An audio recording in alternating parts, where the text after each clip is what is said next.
믿음의 사람은 예수님이 우리를 구원하시기 위하여 이 세상에 오셔서 십자가를 지시고 우리를 구원하여 주신 사실을 믿는 사람들입니다. 특히 우리는 이 사순절 기간에 우리 주님께서 지신 그 십자가의 그 고난과 그 십자가의 길을 묵상하며 함께 예수님 십자가의 길에 동참하는 그런 귀한 절입니다. 예수님께서는 공생의 생활을 통해서 이 땅에 하나님의 복음을 증거하셨습니다. 그 방법은 여러 가지였죠. 말씀을 통해서 하나님 나라의 비밀을 우리에게 가르쳐 주셨고, 또 기적들을 통해서 하나님의 능력을 보여주셨습니다. 그리고 또 많은 병자들을 고침으로 인해서 하나님의 살아계신 능력을 우리에게 보여주셨습니다. 그리고 또 하나, 예수님께서 우리들에게 하나님 나라와 하나님 나라의 백성들이 살아갈 삶의 그 길들을 비유를 통해서 우리에게 가르쳐 주셨습니다.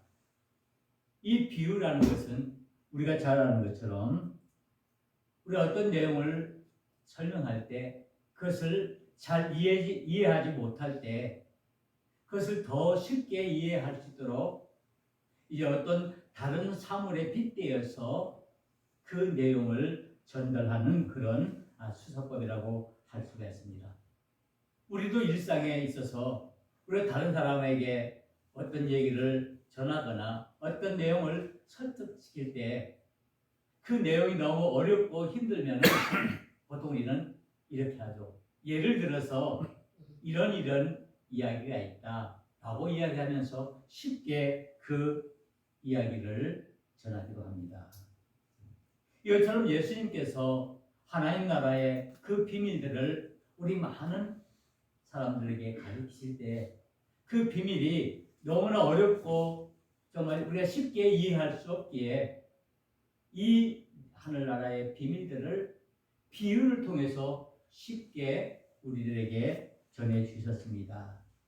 우리가 잘 아는 것처럼 이 공관복음에 보면은 많은 비유들이 있죠. 여러분들이 잘 아는 것처럼 씨 뿌리는 비유, 그리고 뭐 열처녀의 비유, 착한 사마리아인의 비유, 뭐 또 그 외에 여러분들 기억나는 비유들이 많이 있죠. 뭐 탕자의 비유라든가. 이 공관복음에 보면은 이 예수님의 비유가 37가지가 기록되어 있습니다. 뭐 어떤 분들은 38가지로 이렇게 구분하는 분도 계신데 보통 37개의 비유가 나와 있는데 이 비유를 통해서 예수님께서 하나님 나라의 그 비밀들을 우리에게 쉽게 이렇게 설명하고 있습니다. 오늘 우리가 함께 읽은 이 누가복음 12장 13절에서 21절에 있는 말씀도 예수님의 비유 중에 하나입니다. 우리는 보통 이 비유를 어리석은 자의 비유, 어리석은 부자의 비유라는 그런 말을 쓰고 있습니다. 1절에 보면은 이렇게 쓰고 있습니다. 무리 중에 한 사람이 이르되 선생님, 내 형을 명하여 유산을 나와 나누게 하소서.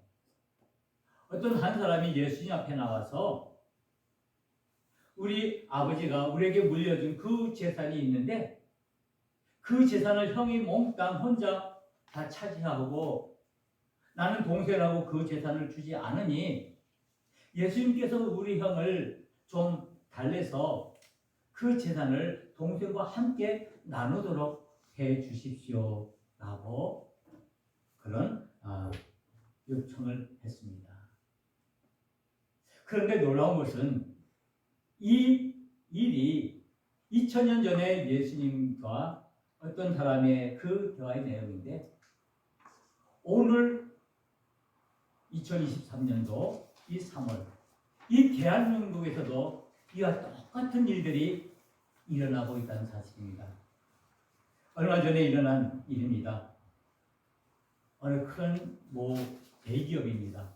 이름은 말하지 않겠습니다. 그 아버지가 돌아가면서 자식들에게 유산을 물려주는데 그 대기업 그 회장에게는 외아들이 하나 있었는데 교통사고로 죽었습니다. 그래서 딸만 둘이 있고 부인이 있었습니다. 그래서 이 회사의 방침은 뭐냐면은 장자계승이라는 그런 그 원칙이 있었습니다. 그래서 그 회장의 남동생의 아들을 양자로 데려왔습니다. 그래서 그 양자에게 그 재산을 물려줬습니다. 그런데 얼마 지나지 않아서 몇 년 지난 후에 이 원래 회장의 부인과 두 딸이 법원에다가 이제 우리가 자식인데 이 재산을 전부 이 양자에게만 주었으니 이제 우리에게도 그 재산을 정당하게 나눠주십시오. 요즘 우리 법으로는 어떻죠? 아내에게는 1.5배, 그죠? 그리고 아들과 딸에게는 똑같이 1, 그렇게 나눠지게 되어 있죠. 그런데 이 재산을 나눠줘서 어떻게 나눠줬냐면은 그 모기업 회장의 그 주식 중에 11%가 있는데 전 주식의 11%인데 거기서 15%의 대해를 이제 아들에게 그 양자 온 아들에게 주었고 그 딸에게는 8% 그리고 그 작은 딸에게는 이제 0.5%를 나눠 주었습니다. 그리고 부인에게는 따로 다른 돈 액수가 너무 큰데 이거 말씀드릴지 모르는데 5천억을 주었습니다. 그런데 이에 대해서 그 부인과 그 딸들이 불만을 가진 거예요. 이 아들이 양자로 들어왔는데 이 아들에게 많은 재산을 주기 때문에 이것을 다시 똑같이 나눠주십시오라고 했는데 바로 이것이 뭐냐면은 상속 회복 청구를 법원에 한 겁니다. 그래서 법원이 이 문제를 가지고 지금 이제 결론을 내리려고 준비하고 있는데 이 회사에서는 이 기간이 원래 청구를 하려면 3년이 지나면 안 된다는데 이미 3년이 지났기 때문에 우리 줄 수 없다. 그래서 이제 법정 싸움이 시작됩니다. 이처럼 오늘 이 누가복음 12장에는 말씀은 어떤 한 사람이 그 유산을 나누는 일에 있어서 자신은 그 유산이 자기에게 안 돌아오기 때문에 자신의 형과 똑같이 나누게 해달라고 예수님에게 요구하는 내용입니다. 그때 예수님께서 말씀하십니다. 이 사람아, 누가 나를 너희의 재판장이나 물건 나누는 자로 세웠느냐? 나는 너희들의 그 재산을 나눠주고 그것들을 올바르게 세우려 있다는 것이 아니다. 그러면서 하시는 말씀이 삶과 모든 탐심을 물리치라.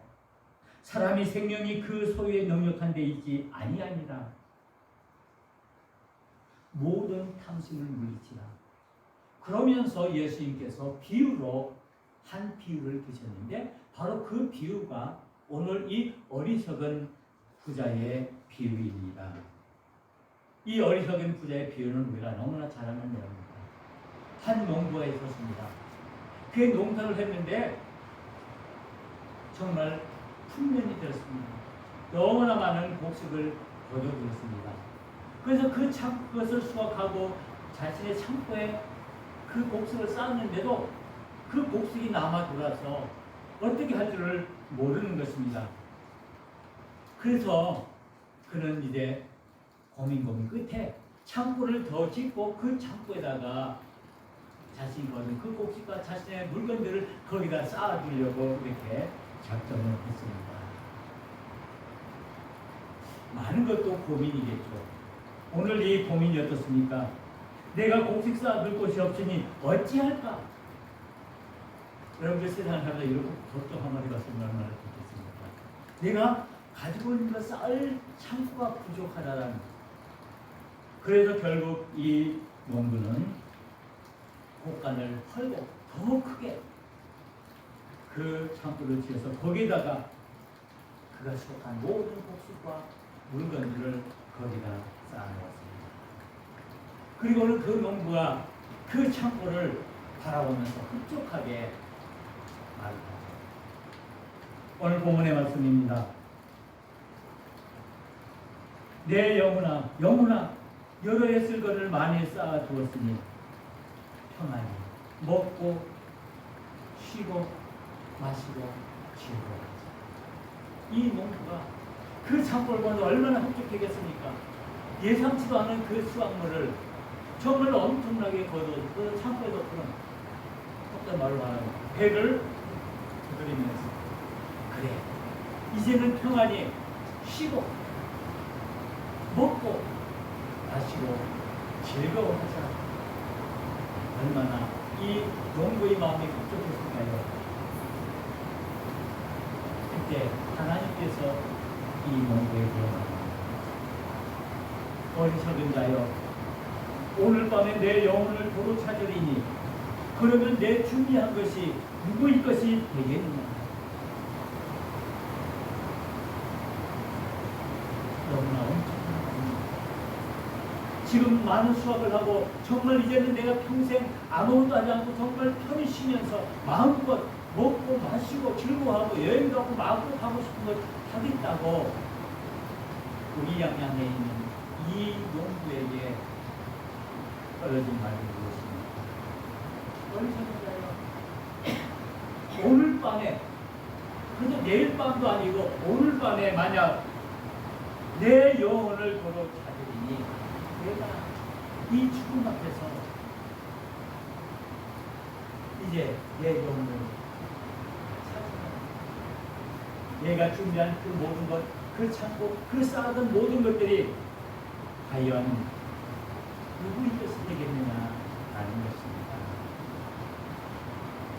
그러면서 하시는 말씀이 자기를 위하여 재물을 쌓아두고 하나님께 대하여 부유하지 못한 자가 이와 하나님께 대하여 부유하지 못한 자, 즉 자기 자신의 욕심과 자기 자신만의 이시만을 위해서 살아가는 그 어리석은 사람에게 경고하시는 경고의 말씀입니다. 우리 사람은 우리의 삶의 앞을 한치도 알 수가 없습니다. 5분 후에 일어날 일을 알 수가 없는 것이 우리의 인생입니다. 그런데 우리 모습은 어떻습니까? 마치 우리가 이 땅에서 수십 년, 수백 년 영원히 죽지 않고 살 것처럼 살아가는 우리들입니다. 그래서 오늘 본 말씀은 이런 자들 향해서 뭐라고 말씀합니까? 모든 탐심을 물리치라. 우리가 왜 이런 마음을 갖습니까? 왜 우리가 죽지 않고 이 시대에 영원히 내가 가지고 있는 걸 마음껏 누리면서 살아가겠다는 그런 마음을 가집니까? 우리의 인위적인 욕심, 탐심 때문인 것이라고 우리는 생각할 수 있습니다. 오늘 이 어리석은 부자가 이제 나는 내가 가지고 있는 것으로 마음껏 내가 살겠다고 말합니다. 오늘 이것이 오늘 이 비유의 내용입니다. 왜 예수님께서 이와 같은 비유를 말씀하셨을까요? 오늘 이 비유를 예수님께서 사용하신 이유가 가장 먼저는 재산 상속의 문제 때문에 그 세상 재물에 대한 그 인간의 마음, 더 나아가서 그 인간이 가지고 있는 그 탐욕의 마음 때문에 예수님께서는 이 마음들을 깨우쳐 주기 위해서 이 비유를 말씀하고 있습니다. 그러면서 진정한 하나님 나라의 의미를 우리에게 가르쳐 주고 있는 것입니다. 하나님 나라는 우리가 이 땅에 사는 것처럼 우리가 가진 것으로 그것을 가지고 평안히 먹고 마시고 쉬고 즐기는 그런 삶이 아님을, 한치 앞을 볼 수 없는 그런 안개 같은 삶을 살아가면서 마치 영원히 살 것처럼 살아가는 그런 어리석은 삶을 사는 자들에게 주어지는 것이 아님을 우리에게 깨우쳐주고 있는 것입니다. 하나님 나라는 하나님의 은가 이루어지는 나라입니다. 그 하나님 나라를 유업으로 받을 수 있는 사람들, 과연 어떤 사람들입니까? 이 세상 사람들은 자신이 물려받을 그 세상의 물질, 그 삶 속에 관심을 가지고 거기에 목숨을 내고 살아가지만은 우리의 믿음의 사람들은 과연 우리는 어디에 관심을 가지고 우리의 삶을 살아가야 하는가를 말씀하고 있는 것입니다. 왜 예수님께서는 이 부자를 향해서 어리석은 자라고 말씀하고 있습니까? 이 말씀을 거꾸로 바꿔본다면 우리들에게 지혜로운 자가 되어야 하는 말씀입니다. 지혜를 가지고 우리의 인생을 바로 똑바로 바라보라는 말씀입니다. 지혜를 가지고 우리의 인생의 모습을 바로 보라는 말씀입니다. 그래서 우리의 때를 알고 우리가 있는 그 장소를 바로 바라보는 것입니다. 지혜가 무엇입니까? 우리가 어디에 있는지, 내가 지금 어디에 있는지 그 때와 장소를 분별할 수 있는 것이 지혜라고 생각이 되었습니다. 우리 성경을 보게 되면 이 지혜를 여호와를 경외하는 것, 하나님을 경외하는 것, 하나님과 함께하는 것을 지혜라고 말씀하고 있습니다. 그러나 우리 인간의 어리석음은 어디에 있습니까? 하나님을 떠나서 내 마음대로 내가 가지고 있는 것으로 내가 마음고 내 욕망을 위해서, 내 욕심을 위해서, 내 탐심을 위해서 살아가는 그것이 우리 인생의 목표이냐, 우리의 모든 것을 그냥 살아간다라고 말씀하고 있는 것이 아닌 것입니다. 그러면서 예수님께서는 이 비유의 말씀을 통해서 어리석음과 지혜를 우리에게 말씀하고 있습니다. 이 세상의 물질과 하나님 나라의 그 영원한 그 유업, 그 하나님의 상속을 우리에게 말씀하고 있습니다. 그래서 우리는 믿음의 사람으로 택함을 받았다는 것은 하나님 나라의 그 영원한 유업을 우리가 상속받을 자로 택함을 받았다는 것입니다. 이것이 저와 여러분들에게 은혜입니다. 우리는 이 땅에 썩어질 그 물질을, 그 재물을 상속받는 자가 아니라 썩어지지 않을 그 영원한, 그 전분보다 더 귀한 믿음을 우리가 상속받고 그 믿음으로 말미암아 우리가 하나님 나라를 유업으로 받는 것입니다. 그러기에 저와 여러분들은 은혜를 입은 자들이며 축복을 받은 자들입니다. 우리는 무엇을 보고 살아갑니까? 많은 사람들은 눈앞에 보이는 그 현실적인 그 물질에, 이 세상적인 것에 관심을 거기에 집중하고 거기에 모든 것을 걸고 목숨까지 걸고 살아갑니다.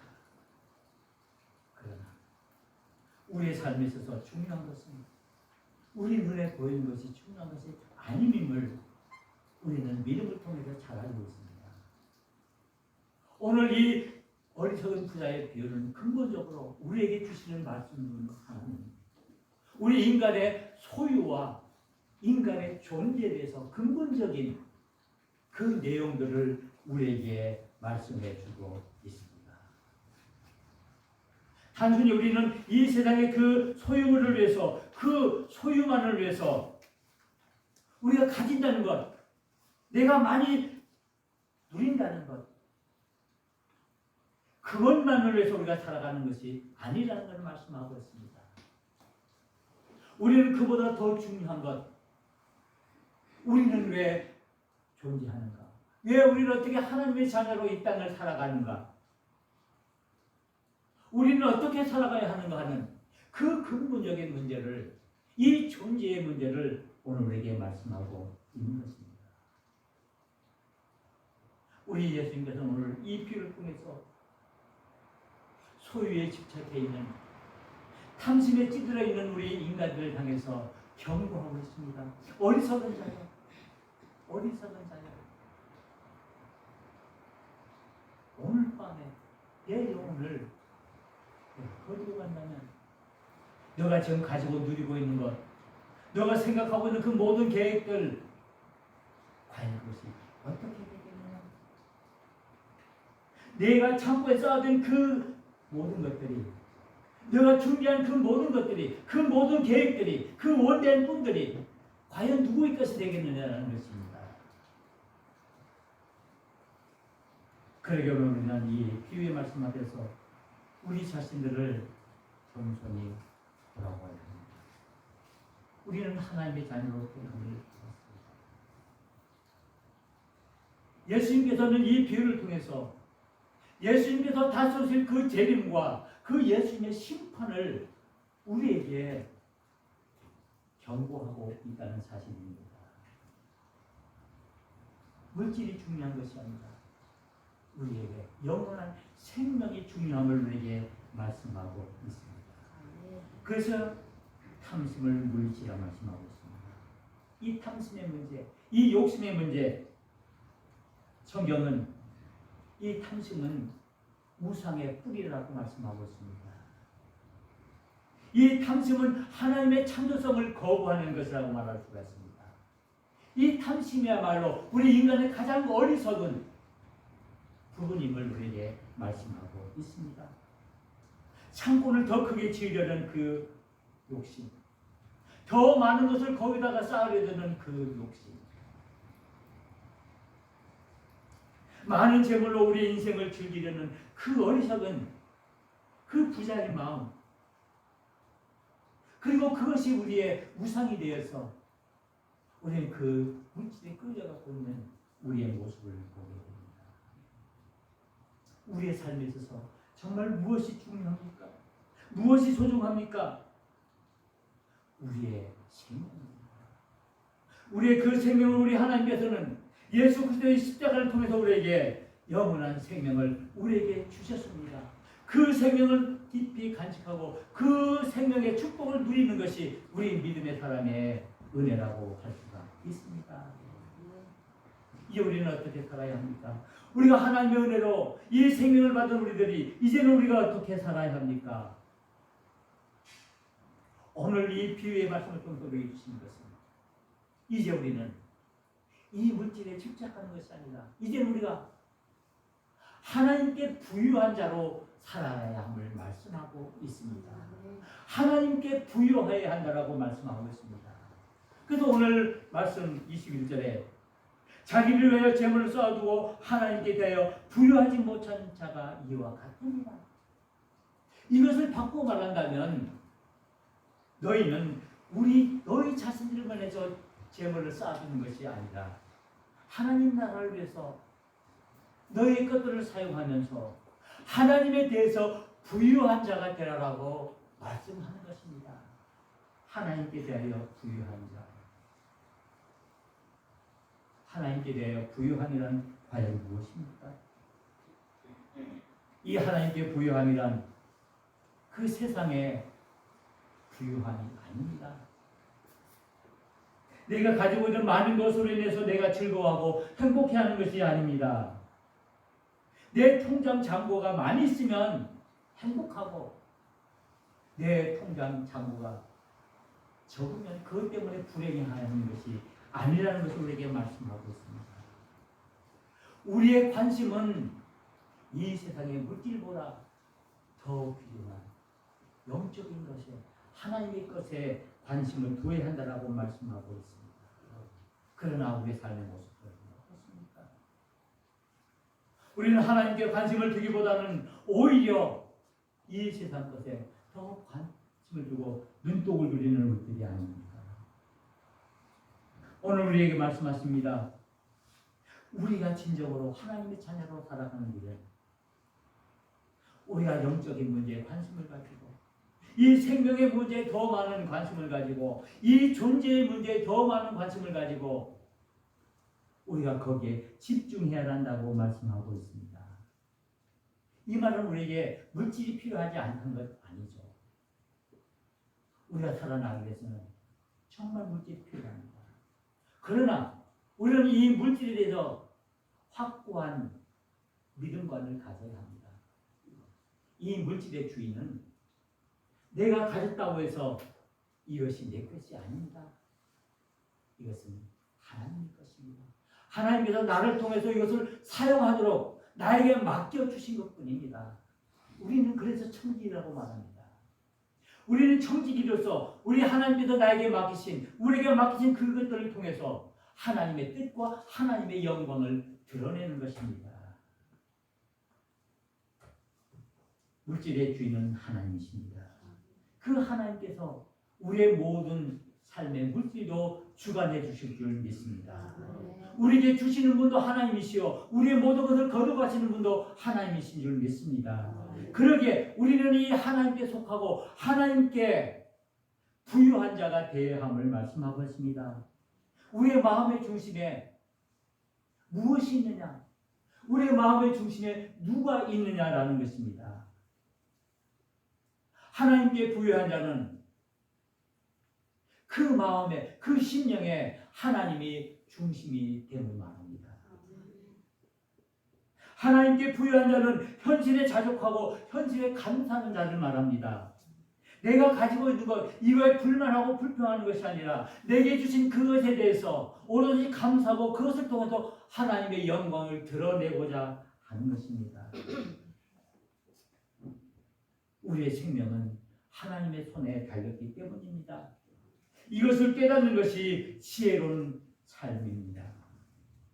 하나님과의 그 깨어진 관계를 다시 회복함으로 우리에게 주시는 그 은혜를 더 충만하게 충족하게 누려야 합니다. 이제 우리는 생명의 길을 걸어야 합니다. 이제 우리는 이 얻은 이 생명을 소중히 여기고 이 생명을 통해서 하나님이 주시는 그 부유함을 누려야 합니다. 부자는 삶의 부유함을 재물에서 찾으려고 하지만 예수를 믿는 믿음의 사람들은 그 삶의 진짜 부유함을 이 물질이 아닌 다른 하나님 안에서 예수 그리스도 안에서 찾으려고 하는 사람들입니다. 자기를 위하여 점을 쌓아두고 하나님께 대하여 부여하지 못한 자가 이와 같습니다. 이것이 오늘 이 비유의 결론적인 이야기입니다. 다시 말씀드립니다. 이 오늘의 말씀은 경제적으로 미래를 위해서 준비하지 말라는 말씀이 아닙니다. 그리고 그 재물 자체가 문제가 있다라고 말하는 것도 아닙니다. 오늘의 비유의 근본적인 목적은 우리의 삶의 자세를 가르쳐주고 있는 것입니다. 우리가 물질에 대해서, 우리의 삶에 대해서, 우리에게 주어진 그 시간들에 대해서 우리가 어떤 자세를 가지고 살아가느냐라는 것을 우리에게 말씀하고 있는 것입니다. 삶의 부유함을 우리가 어디서 찾아야 하는가를 말씀하고 있습니다. 혹시 내가 지금 이 삶의 부유함을 재물에서 찾고 있지 않는지, 아니면 내가 진정으로 하나님을 사랑하고 하나님 안에서 이 부유함을 찾고 있는지를 돌아보아야 한다는 말씀입니다. 우리는 사마리아 여인이 우물가에서 예수님을 만남으로 그가 참된 생명줄을 얻었고 참된 하나님의 부유함을 누린 것을 우리는 기억합니다. 이 물을 마시는 자마다 다시 목마르려니와 네가 주는 물을 마시는 자는 영원히 목마르지 아니하리니 네가 주는 물은 그 속에서 영생하도록 솟아나는 샘물이 되리라. 우리 주님이 주시는 그 생명수, 이 세상에 주는 그 물, 갈증을 느끼는 그 물, 그것이 아니다. 영원한 생명들을 우리에게 주셔서 그것으로 인해서 우리가 영원토록 목마르지 아니하고 기쁨을 누릴 수 있도록 우리에게 생명을 주신다는 말씀입니다. 이 세상의 재물은 우리를 목마르게 할 수 있습니다. 그러나 하나님이 주시는 그 부유함은 우리를 영원히 배부르게 목마르지 않고 우리를 인도해 주신다는 사실입니다. 우리가 하나님 안에서 부유함을 찾을 때 우리의 삶의 뿌리에 대한 갈증을 해소할 수 있습니다. 우리는 하나님 안에 거할 때 우리는 영원한 하나님이 주시는 그 생명의 생명력을 우리가 누릴 수가 있습니다. 하나님은 온 우리 마음을 주신 창조주이십니다. 그리고 우리를 친히 지어주시고 우리를 하나님의 자녀로 하나님의 백성으로 삼아주신 은혜의 하나님이십니다. 우리 하나님은 이 세상에 줄 수 없는 기쁨과 평안을 우리에게 주시는 능력의 하나님이십니다. 하나님 앞에 나와 기도하고 예배하는 사람은 하나님의 주시는 평안과 기쁨을 경험할 수 있습니다. 우리는 이 예배를 통해서 하나님이 주시는 그 놀라운 은혜와 축복들을 우리가 누릴 수가 있습니다. 경험할 수가 있습니다. 왜 우리가 이 자리에 나와서 하나님께 예배를 드립니까? 왜 우리가 하나님 앞에 엎드려 기도합니까? 우리는 하나님이 주신 그 부유함을 누리기 위해서, 그 부유함을 우리가 친히 우리 몸으로 체험하기 위해서 예배하고 기도하고 말씀 앞에 서는 것입니다.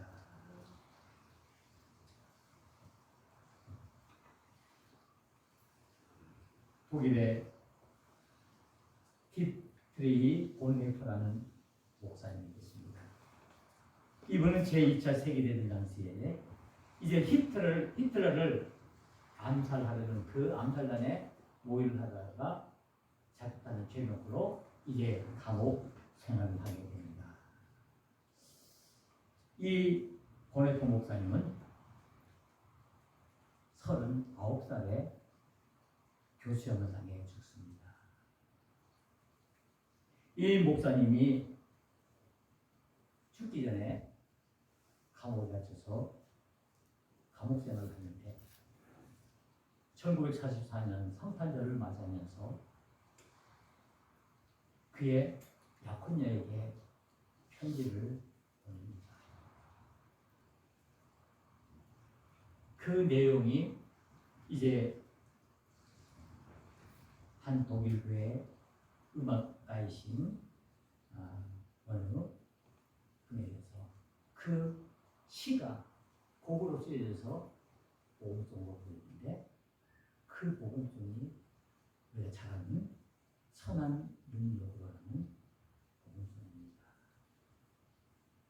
이제 죽음을 앞둔 이 보네토 목사님이 이제 내일 모레 아니면 언제 죽을지 모르는 그런 상황에 있으면서도 그는 절망하지 않고 그의 약혼에게 편지를 써서 내가 이 어렵고 힘든 상황에 있지만 그러나 내가 하나님과 함께함으로 하나님께서 나의 부여가 되어주심으로 내가 이 모든 것들을 이겨내고 극복할 수 있다라고 고백하는 그런 시를 보내서 그것이 우리가 지금 크게 불려지는 그런 선한 능력이라는 그런 찬송으로 우리의 많은 사람들을 감명시키고 있습니다. 그런데 이 보네토 목사님이 이 감옥에서 쓴 옥중서신이 너무나 유명합니다. 이 옥중서신에 보면은 이런 시가 있습니다.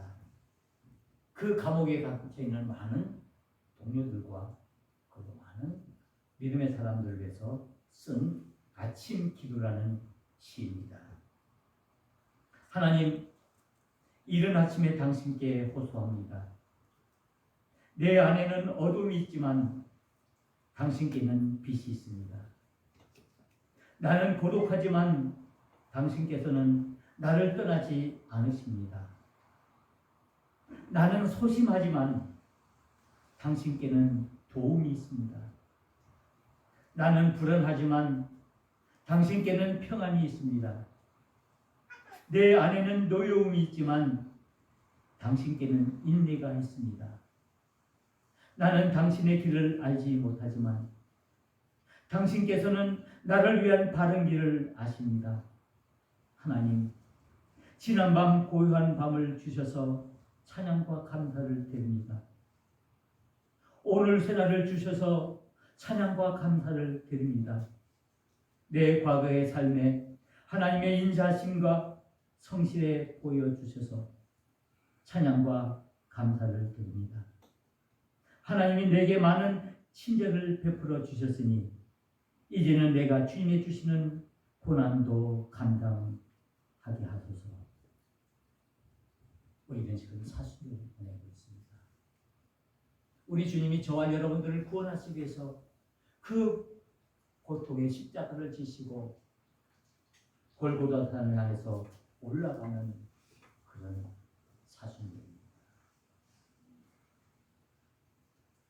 우리 삶에 많은 불안들이 있습니다. 우리 삶에 많은 두려움들이 있습니다. 우리 삶에 많은 절망들이 있습니다. 우리 삶에 많은 걱정들이 있습니다.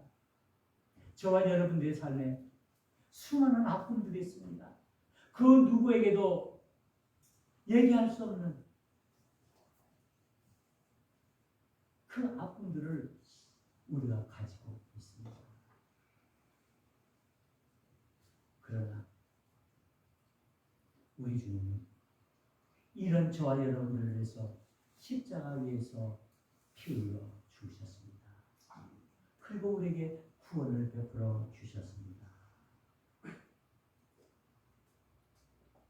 보네포 목사님이 그 힘들고 고통스럽고 절망스러운 그 감옥 속에서도 그 모든 것을 이겨내고 죽음까지도 이겨낼 수 있었던 것은 바로 그가 하나님께 부유함이 있었기 때문입니다. 우리의 모습은 어떻습니까? 지금 저와 여러분들의 그 마음의 모습은 어떻습니까? 여러분과 저의 마음속에 무엇으로 가득 차 있을까요? 과연 하나님의 부유함으로 가득 차 있는지, 아니면 그 영원한 하나님의 그 말씀으로 우리 마음속에 가득 참으로 우리 앞에 있는 그 모든 것들을 능히 이겨낼 수 있는지요? 죽음과 고통과 불안과 절망을 이기는 이 부유함으로 이제 우리는 이 십자가의 길을 묵묵히 걸어가야 할 것입니다. 하나님 저와 여러분과 함께 하십니다. 기도하시겠습니다. 은혜로우신 하나님 아버지,